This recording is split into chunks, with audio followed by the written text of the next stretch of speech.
Greeting teacher, my name is Kuchan Jessica. I am from Team 3 Group 1. So today I will be presenting about the CPU scheduling project, final project. And I will be present on the only two algorithm, which is first come first serve, also known as FCFS, and SJF, which is known as the shortest job first. So here is my algorithm. So I'm not gonna explain the whole coding, but I will explain the core algorithm in each process, each algorithm. So starting with the first come first serve algorithm. So here is the main core algorithm. So first I will be set the current time to 0. This current time means like I will loop into the process. So I will be compare the arrival time of each process. So if the arrival time is smaller, I will add it into the Gantt chart. And I will do the same this until I end all the process. So since first come first serve is the non-preemptive, which is each process will be executed until it is finished, it will move to another process. So there will be no set amount of time or quantum time that is set and move to another process, or there is no interruption in each process. So and then here's the algorithm of calculating the response time, waiting time, turnaround time, and calculating the average of each of the time. So starting with the response time. So response times is the time that we calculate how fast does each process responds. So it is the time between the starting point and the time where the process is in the ready queue. So here's how we calculate it with the starting time and the time that it is ready in the waiting queue. And then we have the turnaround time. So turnaround time is like the whole process from start to the end, including the waiting time. And the waiting time is like the turnaround time. We take the turnaround time minus the burst time. So we can see the waiting time, which is like, so in the turnaround time is the whole process including the waiting. So in order to find the waiting, we take the turnaround time minus the burst time. We will see the waiting time. How much does each process waiting? And the burst time is the whole time of process execution, but we don't count the waiting time. So waiting time and burst time together will equal to one turnaround time. So this is the algorithm, and in order to calculate the average of it, we must like sum all each of them in each process and divide it with the total number of each process. So now I'm gonna demo. So in here is my GUI interface of calculating the process. So I'm gonna give for process first is process ID number 1 with arrival time 0 and 5 burst time 5, and then I will add it the second ID arrival time 1, arrival time 1, burst time 2. So here are my process, and now I'm gonna run the simulation. Okay, so as you can see that in first come first serve, so the process with the shortest arrival time, we will serve it first in the Gantt chart. And since it is the non-preemptive, so it will execute until the process is finished. It will move to the another process. So as we can see in here, the process ID 1 with the shortest with the first arrival time. So we put it in the Gantt chart, and it takes 5 block of burst time to finish the whole process. So from 0 to 5 is for 1. So once it finished, it will move to 2, which is the next shortest arrival time, and 2 need only 3 blocks. So we can see here, and then we have 3. So we need 6 block of it. So in here is for process 3, and lastly is for process 4. So, and here is the average waiting time, turnaround time, response time, and the total execution time. So next I will be presenting about the SJF, which is the shortest job first. So this shortest job first is also a non-preemptive. So it will execute until the process end, it will be moved to another one. So here is the main algorithm of the shortest job first. So I'm not gonna explain the full process, but this is the main algorithm that we need to understand, also the core of it. So in shortest job first, it will compare the burst time. The one with the shortest burst time will be put first into the Gantt chart, but it also has another condition. For example, if the burst time is equal, so it will compare the arrival time. So the one with the shortest arrival time, or the process that arrived first, will be put in the Gantt chart, into the Gantt chart.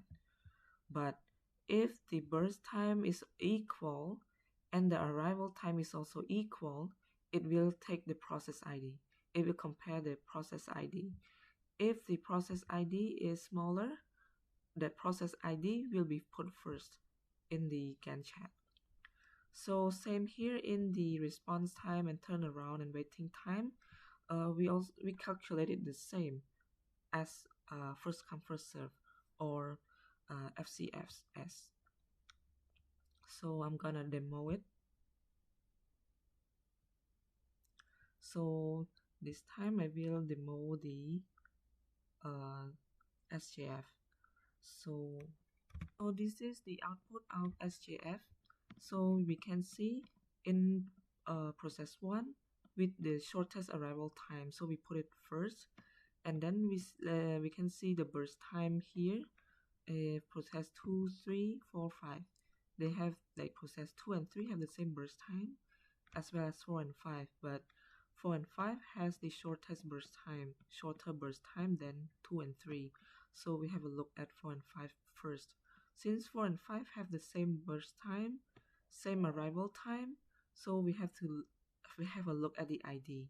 So 4 is smaller than 5, so we give the priority to the ID 4. That is why we put 4, and then we have 5 here. So now let's move to 2 and 3. 2 and 3 also have the same burst time, so we compare with the arrival time.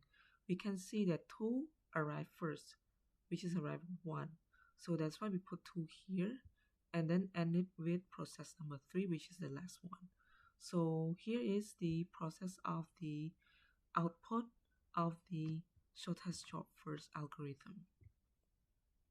Afternoon, teacher. So my name is Koisei Marakat. Today I'm going to explain the algorithm SRT.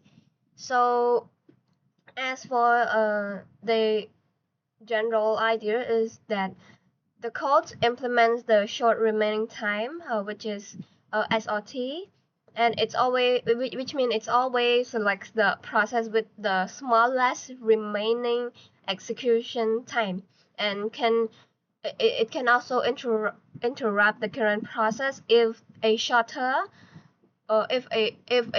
one arrive. So this is the main like the general idea of SRT. So right now I'm going to explain for the main core process. So for this this one is line 23, list process queues equal new array this, which means you can input the arrival time, bus time, and also process ID, and the output will be a scheduled result, Gantt chart, waiting time, turnaround time, and a response time and average. So this is input and output, as I said. And for this one is also a key idea, which is it is the heart of the code span for most here. So for this, while q dark stream dot animage equal to p that is completed, it means that the algorithm run time step by time step until all process are finished. So it run until all process are finished. And as for number 4, which is for process p q, this is like it's only consider process that already arrived, and it's pick the one with the smallest remaining time.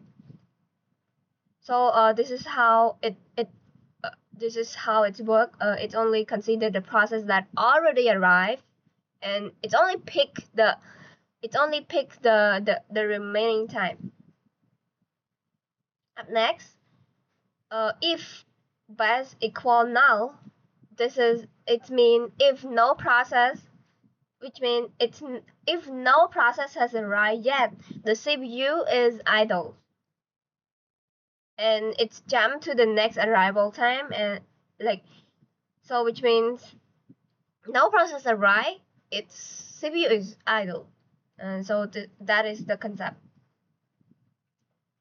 And after this, it is the line 66, if current not equal base. So it means if a shorter job appears, it switch immediately and it save previous process in Gantt chart. So which means it is the most important concept as well. And up next is this one. This one is the base dot set remaining time, base dot get remaining time minus 1, which means run process for one time until it's reduced remaining time. That's why we minus 1. Again, run process for one time, and then one time unit, then it reduce one remaining time. For this, if it is a completion process, if base dot remaining time equal to 0, which means the process is finished, and then record end time, then record end time. It's like this. So if the remaining time equals 0, process finish, and then it's record end time. And up next is the process calculate, it's called calculate metric. So for this, for weight algorithm, we do end time minus arrival time minus bus time, and then we got wait time. For turnaround, we got end time minus arrival time, and then we got turnaround. And for the last one, if we take start minus arrival time, and then we got response. So this is all for the algorithm of SRT. So now let's we gonna move on to the GUI. So this is our team GUI, CPU scheduling algorithm simulator. So as you can see here, this is what I input here. So this is the process ID. So I put 1, process 1, I got arrival zone 0, bus 5, priority zone, and then process ID 2, I got arrival 1, bus 3, process ID 3, arrival 2, bus 6, and process ID 4, I got arrival time 3, and bus time is 8. So each process arrive at different time and require a certain amount of CPU time. And for the SRT, unlike the FCFS, SRT can interrupt a running process if a shorter job arrives. So now let me walk through the executions why we got this one like this. And we also got the algorithm of SRT, which we have average waiting time, turnaround, response, and execution time. So for time 0, as for time 0, only P1 is available, so it ran. And for time 1, P2 arrived at bus 3, P1 remaining 4, and then P2 is shorter, so which means P1 is interrupted. So which means this is preemption. And as for time 1 to 4, P2 run until completions, and time 4 it choose the best remain, like it choose the shortest remaining. So as you know that P1 equal 4, P3 6, P4 is 8. So the shortest remaining one is 4, so it run P1, and then it's continue P3, and then it's continue P4. So which means the Gantt chart shows how the CPU switch between process, unlike FCFS, and you can see the interruptions where a shortest job replaces the current one. So you can see that here we calculate the average waiting time, average turnaround, and response, and then total execution time. So for waiting time it means how long process wait. So we got 5 here. How long the process wait, and then turn around, it's total time of the system. And for response time, it's the first time it's get CPU, and this is the total execute time, it's 22. So this is all for SRT. And the most important feature of SRT is preemptions. The CPU always switch to the shortest remaining job. So this is it for the SRT algorithm.